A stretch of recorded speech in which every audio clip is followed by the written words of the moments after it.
Good evening. I'm psychiatrist Jay Fauver, live from Fort Wayne, Indiana. Welcome to Matters of the Mind. Now in its 27th year, Matters of the Mind is a live call-in program where you have the chance to choose the topic for discussion. So if you have any questions concerning mental health issues, you may call me in the Fort Wayne area by dialing 969-2720, or if you're calling any place coast to coast, you may call at 866-969-2720. Now on a fairly regular basis, we are broadcasting live every Monday night from our spectacular PBS Fort Wayne studios, which lie in the shadows of the Purdue Fort Wayne campus. And if you'd like to contact me with an email question that I can answer on the air, you may write me via the internet at mattersofthemind, all one word, at WFWA.org. That's mattersofthemind at WFWA.org. And I'll start tonight's program with an email I recently received. It reads, Dear Dr. Fauver, is there anything I can do to help with my anxiety and any lifestyle changes I should make? Best thing you can do to deal with anxiety, I would think right off the bat, would be to journal. Try to journal on a day-to-day basis about your current worries, what you're trying to do about them, what you hope will happen, and what you wish won't happen. And just kind of journal that very briefly, day by day, or even week by week for that matter. If you journal day by day, week by week, and then review how you journaled a year ago, 5 years ago, and you go back on your past journaling, it's a tremendous way of giving you some reassurance that the things you worried about in the past, they worked out. They're not that big of a deal. You got past them. So journaling is a very, very powerful tool to deal with anxiety. Now, what can you do physically? One of the best things you can do physically is to exercise. It's something that people don't realize helps them until they do it. And you talk to a lot of people after they exercise for 30 minutes. They'll say, wow, I feel so much better. I should do that all the time. And then it's a matter of getting back out and doing it again. When you exercise, it's an interesting phenomenon in the brain, because when you exercise, the brain releases glutamate, which is an excitatory chemical, and also releases GABA, which is an inhibitory chemical. So you got an accelerating chemical and a braking chemical, both increasing at the same time. And in doing so, many people will notice that when they exercise, they feel more energetic, but they also feel calmer. And as they leave the site where they had exercised, whether it be walking, bicycling, whether it be running, lifting weights, all these different types of exercises can be helpful in giving you a calming effect, but yet giving you an energizing effect. Doing that day by day can help in many different ways. It can help with your concentration or focus. It can help with your sleep. It can help with your overall ability to feel better and have an improved well-being. So exercising is a very, very good means of helping with your mood and your concentration.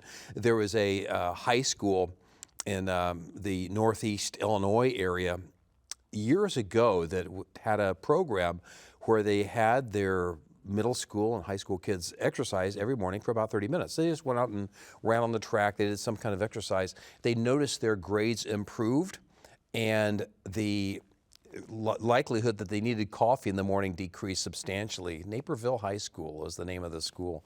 And it was a study that was done 25 years ago, but it was still valid because it showed that exercising in the morning, even for middle and high school kids who don't want to exercise at all typically in the mornings, was very helpful. And this is despite their often needing to sleep in the mornings. Many high school kids need to sleep in later in the mornings because that's how their circadian rhythm tends to run. When you're in adolescent years of age, you typically want to sleep later in the morning, but you want to stay up later at night. That's just not you being a lazy teenager. That's how your brain is working. So your circadian rhythm naturally wants you to stay up later and get up later when you're an adolescent. If these kids were exercising, it actually energized them in the morning and got them going more, and their scores were among the best not only in the country but in the world when they looked at their science and their literature scores. So Naperville High School, that was done back in the 1990s, I believe, where they did that on a regular basis. Fascinating phenomenon at the time, but exercising is a marvelous means of helping with anxiety. I don't recommend a lot of supplements for anxiety. I don't think it's really worth it, but if you are to take a supplement that you want to try something very simple, the active ingredient of green tea, which is called theanine.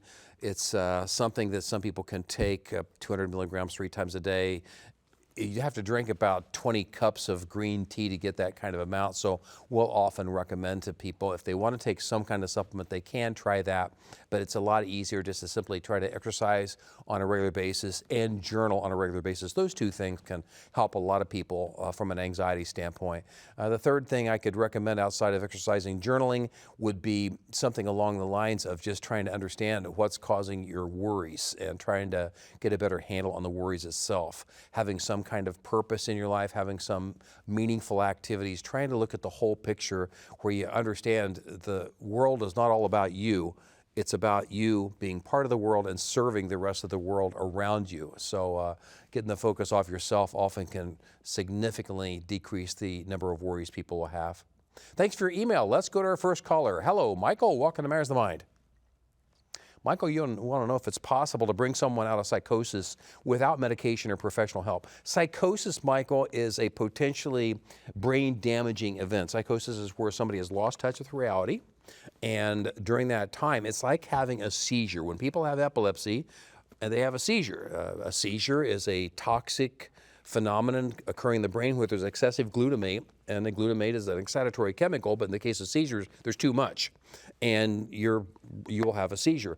It's not a good idea to not seek professional help if you've had a seizure, because the idea of having treatment for a seizure is to prevent another one. If you have another seizure and another seizure and another seizure, it's actually toxic to the brain and it can damage the brain. The same can be true with psychosis. Now, if somebody's having a psychotic incident and it's due to a drug-related phenomenon, such as, let's say they took LSD, if they took LSD and they're psychotic, okay, maybe you can talk them down from it if it's a one-time occurrence. But if it's related to a severe emotional state, you might want to get them treated as soon as possible, because if they're having a psychotic, out-of-touch reality experience, they want to get out of that experience as soon as possible, because during that experience, there's a lot of damaging things going on in the brain. And in the long run, you can have a dementia-like experience where you start shrinking this part of the brain called the hippocampus, because increased neurotoxicity can shrink very delicate parts of the brain, among which are the hippocampus, and that's very important for memory. So you can have a destruction of your memory if you have recurrent psychotic events. In a similar manner, you can have, if you have recurrent seizures, that can be very damaging to the brain as well. So you want to take a psychotic episode very seriously. If it's drug-related, if it's a one-time incident, sometimes people do indeed get talked down from it, but you also want to have that person checked out to make sure it's not a recurrent event. Schizophrenia, bipolar disorder, sometimes severe depressions can be accompanied by psychotic events where people are losing touch with reality. So you want to make sure you understand the underlying reason for the psychosis itself, and that's the best reason to seek professional help if somebody's having a psychotic experience. Michael, thanks for your call. Let's go to our next caller. Hello, Shannon. Welcome to Matters of the Mind. Shannon, you want to know if clozapine, also known as Clozaril, triggers dementia if it runs in your family or if you're older. Clozapine itself is considered to be one of the best, if not the best, medication for schizophrenia. It does have some toxic effects associated with it, including some possibility of decreasing bone marrow production of white blood cells, particularly in the first 2 years of its use. It can also have some detrimental effects on the heart, and that's why people on clozapine have to be carefully monitored. But clozapine or Clozaril is an extremely effective medication for schizophrenia. Sometimes it's used for bipolar disorder. Now, schizophrenia and bipolar disorder, by their disease state themselves, can give you difficulty with dementia and memory disturbances overall. So in other words, clozapine, I wouldn't say is directly associated with dementia, but the conditions for which clozapine will treat can be associated with dementia, including mood disturbances and schizophrenia. So I think the first goal would be to try to get those conditions under good control with whatever type of medication seems to be most effective, because schizophrenia, mood disorders, the conditions for which clozapine treats are the conditions that are associated with dementia itself. Thanks for your call. Let's go to our next caller. Hello, Mario. Welcome to Matters of Mind. Mario, you wanted to know if people with anxiety and depression are more likely to experience disturbing dreams. Possibly. People with anxiety, such as post-traumatic stress especially, if they've experienced extremely traumatic events in the past, sexual abuse, physical abuse, they've been involved in a motor vehicle accident, combat, if they've been involved in some very traumatic incidences in the past, the brain's still processing that, not uncommonly. And when you're sleeping at nighttime, Mario, the logical part of your brain up front here is shut down. It gives your logical part of the brain a rest. Because during the day, when you're thinking really hard, you're using this front part of your brain over and over and over again, and it gets tired. So what do you need to do? You need to recharge it like a cell phone battery. The way you recharge the front part of your brain is by going into dream sleep. When you go into dream sleep, you don't have any logic during that time because the logic part of your brain is shut down. So you have all these abstract, illogical dreams, and if you've been traumatized in some way, shape, or form, it's possible that you can have more disturbing dreams. Now, it's not diagnostic. 25 years ago, there was a phenomenon called false memory syndrome where some therapists were inadvertently and mistakenly telling their patients that if you have bad dreams, it means you've been abused. It was a trend about 25, even 30 years ago. It was not found to be valid. You won't hear about it so much anymore, but it was called false memory syndrome, where the therapist would actually tell the patients that they had been abused, and sometimes it'd be very specific on who they believed abused the patient. And that was very problematic and entirely inappropriate for a therapist to say that and to have those kind of conclusions. When you have abstract dreams, they're very symbolic. You can have dreams about a close family member. It has nothing to do with that family member. It has more to do with who that family member represents to you, and that could be an employer, it can be a friend, or somebody outside who that family member really is. And if you dream about that family member, it might not having to do with the family member, him or herself. So we need to keep that all in mind. But yeah, when you're having some troublesome type of memories that are kind of in the back there, they might kind of come out in an abstract fashion when you're more depressed and when you're more anxious. Now, when people are depressed, they tend to dream more.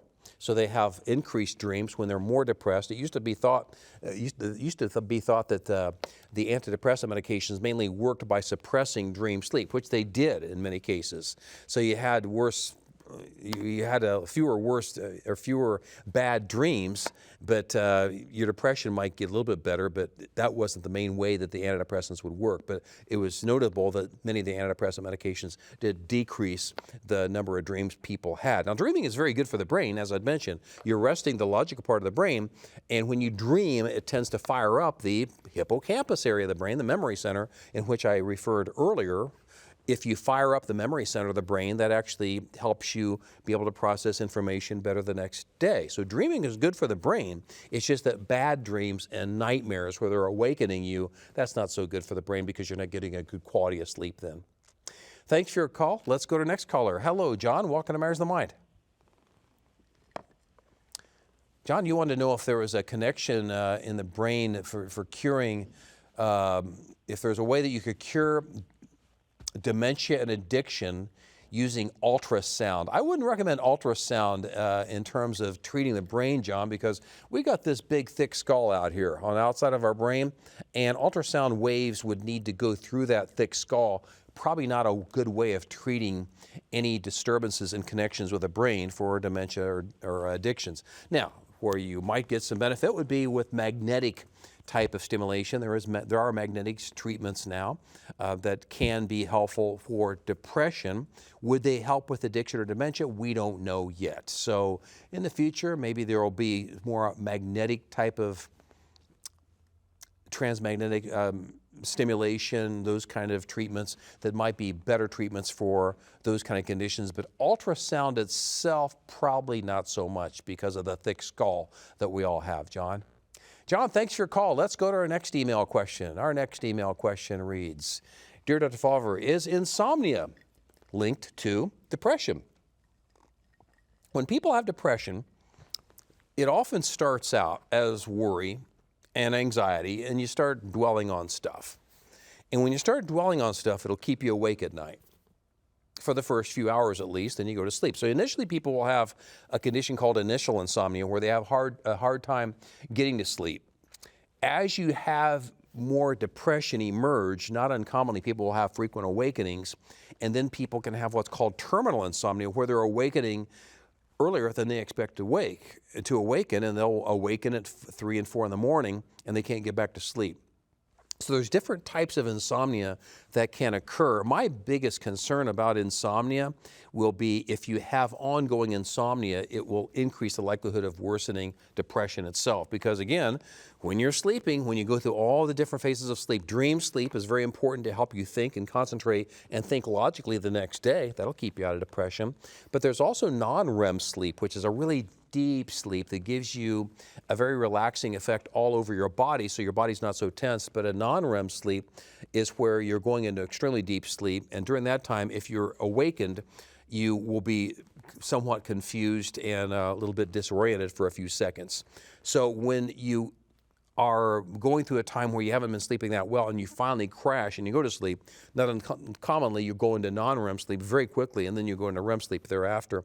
So non-REM sleep, where you're in a very deep, relaxed sleep, and then REM sleep is when you're dreaming and the logical part of your brain is shut down. That's why you're having all these abstract, don't make any sense out of them dreams. Those types of phases of sleep are very, very important. So if you have depression, you start to have a disruption of those different phases of sleep, and in doing so, you lose logic. If you lose logic and you can't think through your problems as well, you're less likely to cope, and you have difficulty with what we call stress resilience. Stress resilience just means you're able to put up with stuff as the situation arises. So when people have difficulty with stress resilience, they're having more and more difficulty putting up with stuff. And anymore, we're looking at symptoms such as stress resilience. We're looking at symptoms of anhedonia, which refers to not taking pleasure in things. Those are very specific symptoms that are lingering and residual with many unresolved depressions. Many people with depression, we can treat them with various medications and they'll have less crying, they'll have more energy, they'll have a little bit more get up and go. They might even have better concentration. But if they have lingering difficulty with stress resilience or anhedonia, where they don't cope with things very well or they don't enjoy things very well, respectively, they will have a greater likelihood of having another depressive spell later on. So we're trying to use questionnaires and scales to determine how much difficulty they're having enjoying day-to-day life. Something as simple as enjoying a sunrise or a sunset, the smell of flowers, their favorite foods, their favorite beverage first thing in the morning. Are they still able to enjoy those type of things? When there's fun to be had, are they able to have the fun? So anhedonia is a symptom that we're often observing. But again, it goes along with stress resilience. If you have difficulty putting up with stuff, if you have trouble dealing with day-to-day environmental struggles, you bet that'll make you more likely to have depression later on, and that all leads to, not uncommonly, difficulty with sleep at night. So it all kind of runs together. As you have difficulty with sleep, it gives you trouble with concentration and coping mechanisms. As you have trouble with concentration and coping mechanisms, that will give you difficulty with sleep. So it goes round and round in that way. Thanks for your call. Let's go to our next caller. Hello, William. Welcome to Matters of Mind. Hello? Hello, William. Yes. Can you hear me okay? I can hear you fine. You're on the air, William. Okay. My wife is having a problem falling asleep for no reason, like driving a car down the road and fall asleep, or sitting at the supper table and falling asleep. That's not good, William. No, not good at all. Now, I crashed a car about a week ago. Oh, my goodness. I'm a psychiatrist, but I do carefully look for conditions such as what you're describing. So what you're describing is either a neurological condition or it's obviously a sleep medicine condition. William, does your wife, to your awareness, snore at nighttime, or does she ever pause in her breathing at nighttime? She has a CPAP machine, so she doesn't snore anymore. Good. And is her CPAP being monitored in terms of its effectiveness? Yes. Good. Does she clean it on a regular basis? Yes. Good. Do the sleep medicine doctors perceive that ongoing sleepiness is something that's related to unresolved sleep apnea treatment, or are they thinking it's something else, or have they mentioned anything? Well, we have an appointment, but it's not until November. Might want to call them now because she's starting to have some accidents. So I would suggest you let them know What's going on at this point? There's several things can be going on there. Number one, let's assume the sleep apnea is properly treated, which is fantastic. And they can actually monitor that with little computer chips now. So if the sleep apnea is being properly treated, that's good. Secondly, there's a condition where, okay, you have sleep apnea, but you're still sleepy. So you do need medications that keep you awake despite your sleep apnea being properly treated. And those medications would be medications like armodafinil, which is known as Nuvigil, or modafinil, which is known as Provigil. Has she taken those in the past, or is she taking those now? No, she's not. Yeah, they're safer than stimulant medications. Back in the old days, we used to give stimulant medications, such as the amphetamine or even Ritalin products back in the old days. But nowadays, we're using armodafinil or modafinil. They keep the brain awake, and they do that by firing up the front part of the brain during the day because it's thought that some people, even if they have adequately treated sleep apnea, they still need increased histamine in the front part of the brain. And if you increase histamine in the front part of the brain, it keeps your brain awake, and that's what armodafinil and modafinil will do. So if you think about an antihistamine, which blocks histamine, making you sleepy, histamine enhancers such as armodafinil or modafinil keep the brain awake and give you more of an alerting effect. They also will increase this particular chemical in the front part of the brain called CFOS, C-FOS, and by increasing CFOS, that also keeps the brain awake. So from a medicinal standpoint, that's what we will often use just to keep people awake, and there are some other medications that can be used to kind of work like that also work on dopamine and norepinephrine, which are energy-enhancing type of chemicals as well. Now, I'd also want to make sure, William, that your wife does not have anemia. Low red blood cell count, low hemoglobin can sometimes be a factor in making somebody really sleepy. So you can have sleep apnea and have all these other conditions separately. We'd always want to make sure thyroid's okay. Women and men, women more than men, will have low thyroid as they get older. William, I'm curious, has anemia ever been brought up as a possibility? Low thyroid or even diabetes? Are those factors that she's had in the past or are currently treated? Well, she currently treating diabetes, okay. But none of the others that I know of. And she gets a regular blood test because of the diabetes. Yeah, the diabetes, they'd get an A1C, and you want to make sure that's okay. Sometimes if people have wild blood sugar swings, they will be tired from that. I don't think that you're describing that. You're talking about her being sleepy and actually going to sleep. To me, that number one would be some after effects of having inadequately treated sleep apnea where she needs the medication on top of the CPAP mask itself. But low thyroid can make you really tired and sometimes sleepy.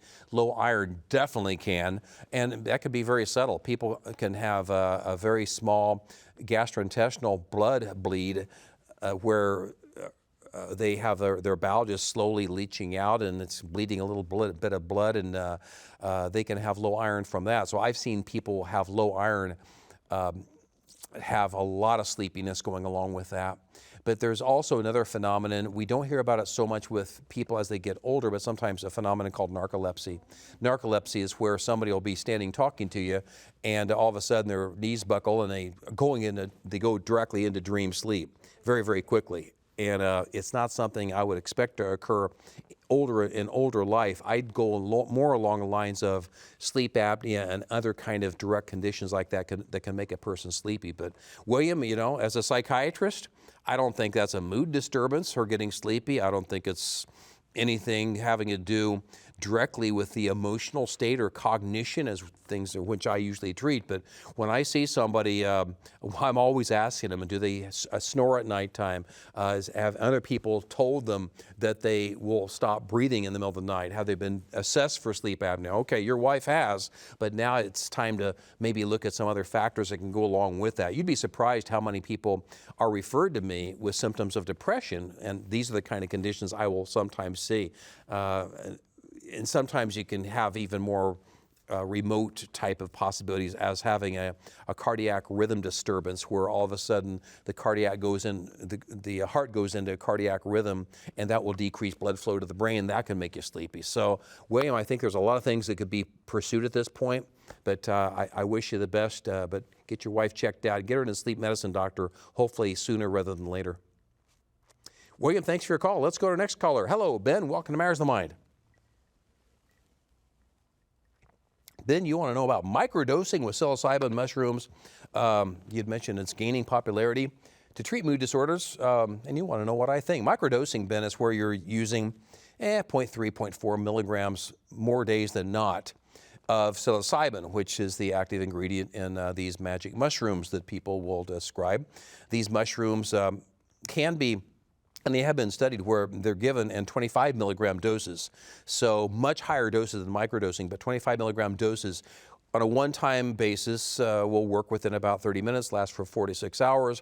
During that time, you need to be closely monitored, and during that time, somebody will be sitting with a therapist as they're being treated for post-traumatic stress or depression. So it needs to be carefully monitored. Psilocybin with microdosing, well, it's something where theoretically it's increasing the branching and the fluffiness of your neurons. It's called neuroplasticity. That's a good thing for the brain. But I think we're a year or two away from seeing it in the mainstream use. I would not do it just recreationally to try it out because it can have some toxic effects. As with many types of treatments, Ben, if we give our brain too much of what might be good, it can be neurotoxic and actually cause damage. And in the case of psilocybin, too much too soon can cause you psychosis. But it's not thought to be addictive, but it needs to be done under supervision. Ben, thanks for your call. Unfortunately, I'm out of time for this evening. If you have any questions concerning mental health issues that I can answer on the air, you may write me via the internet at Matters of the Mind, all one word, at WFWA.org. I'm psychiatrist Jay Favre, and you've been watching Matters of the Mind on PBS Fort Wayne, now available on YouTube. God willing and PBS willing, I'll be back again next week. Thanks for watching. Good night.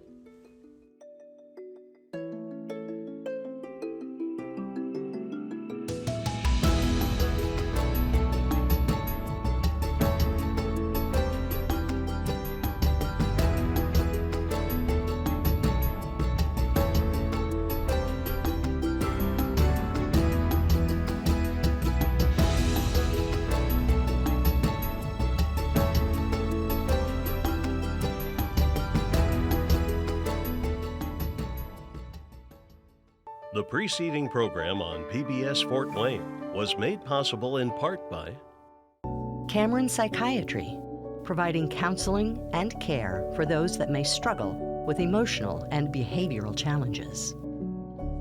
More information available at CameronMCH.com.